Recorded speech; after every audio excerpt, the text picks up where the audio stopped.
Social media open பண்ணாலே Saudi அரேபியாவில் பாம்பு எழுந்துருச்சு, அந்த சேஃப் இல்லை, மக்கள்லாம் பயப்படுறாங்க, ரொம்ப கொடூரமாக இருக்குது அப்படின்னு வீடியோ போடுறதால இங்கே இருக்க மக்கள் சவுதி அரேபியாவில் அவங்க பையனோ புருஷனோ இல்லை பொண்டாட்டியோ அவங்க வேலைக்கு போனவங்க என்ன ஆச்சுன்னு நினச்சிக்கிட்டு இங்கே இருக்க குடும்பத்தாரர்கள் தேவையில்லாமல் ப்ரெஷர் எடுத்துகிட்டு இருக்காங்க.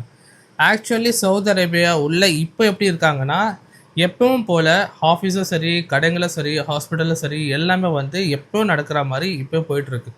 ஒரு இவ்வளோ பெரிய இன்சிடென்ட் நடந்த மாதிரியே அந்த மக்களுக்கு இன்னும் தெரியாமல் சராசரியாக அவங்க வாழ்கிற மாதிரி தான் வாழ்ந்துட்டுருக்காங்க. எந்த பதட்டமோ எந்த ஒரு பிரச்சனையும் அங்கே இல்லை. ஓகேங்களா?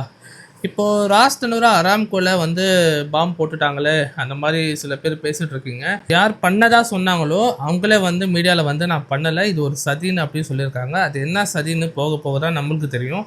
ஸோ மக்களை அட்டாக் பண்ண மாட்டாங்க அப்படின்னு சொல்லி நான் நம்புகிறேன். ஸோ நீங்களும் சேஃபாக இருப்பீங்க இன்ஷால்லா. எல்லோரும் சேஃபாக இருப்போம். தேவையில்லாமல் ப்ரெஷர் எடுத்துக்காதீங்க. உங்கள் குடும்பத்தாரர்கள் ரொம்ப பயந்தாங்கன்னா இந்த வீடியோ ஷேர் பண்ணி விடுங்க. நான் சாதாரணமாக நானாக சொல்லலை, சவுதி அரேபியாக்கிட்ட நிறைய பேர் பேசி, ஈவன் ராஸ்தனூராலேயே எனக்கு இருக்க ஃப்ரெண்ட்ஸ் கிட்ட பேசி அங்கே இருக்க சுச்சுவேஷன் எப்படி இருக்குன்னு பார்த்துட்டு தான் இந்த வீடியோ நான் போடுறேன். ஏன்னா நானே ராஸ்தனூரால் 5 வருஷம் தங்கி இருந்தேன்.